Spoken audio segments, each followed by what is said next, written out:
जमीन मौसीकी की धुन अपने अंदर से कैसे निकालती है? जमीन गुनगुनाती भी है। इंकिशाफ से इंसानों ने सर पकड़ लिए। मौसीकी के बारे में हर इंसान ही जानता है कि इसे इंसान ने तरतीब दिया है और मुख्तलिफ आलात की मदद से अलग-अलग तरह की आवाजें पैदा की जाती हैं, जिन्हें हम धुनें कहते हैं। लेकिन माहिरीन फल्कियात ने इंकिशाफ किया है कि कुराए अर्ज़ जिस पर इंसान बसता है वो कभी गुनगुनाती है, जिसे रिकॉर्ड भी किया गया। साइंसदानों के इंकिशाफ पर हैरानी तो होती है, ताहम उनके पास इसका मुशाहिदा भी मौजूद है। माहिर फल्कियात का कहना है कि जमीन भी मौसीकी की धुन अपने अंदर से निकालती है। ताहम यहाँ सवाल ये उभरता है कि ये सब होता कैसे है। माहिरीन फल्कियात का इस हवाले से कहना है कि जब सूरज से चार्ज पार्टिकल्स निकलते हैं तो वो जमीन के करीब पहुंचकर इसकी आबो हवा से टकराते हैं, तो एक खौफनाक आवाज पैदा होती है जो मुसलसल होने की वजह से एक सुर की तरह वेव बनाती है।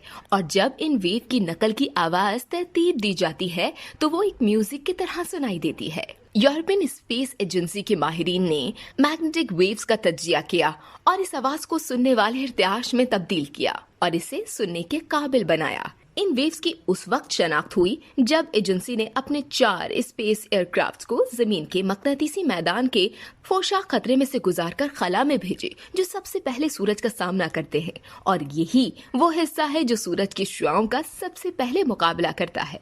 आमतौर पर सूरज से निकलने वाले मुसलसल चार्ज पार्टिकल्स जो सोलर विंड में तब्दील हो जाते हैं, फोशाक पर असरअंदाज होते हुए मैग्नेटिक वेव निकालने का सबब बनते हैं, जिससे ऐसी वेव्स पैदा होती हैं। इस वेव को सुनने के काबिल बनाया जाए तो वो एक म्यूजिक जैसी सुनाई देती है। इस तहकीक के लिए ESA के क्लस्टर 2 मिशन ने डेटा जमा किया। इसने 4 एक जैसे स्पेस एयरक्राफ्ट खला में मुतय्यन किए जो दुनिया के मकनातीसी कुरे के इर्द गिर्द घूम रहे थे। ESA ने इस मुहिम का आगाज सन 2000 में किया था, जो तकरीबन 2 दहाइयों से जमीन की वसी मकनातीसी मैदान का जायजा लेता रहा है।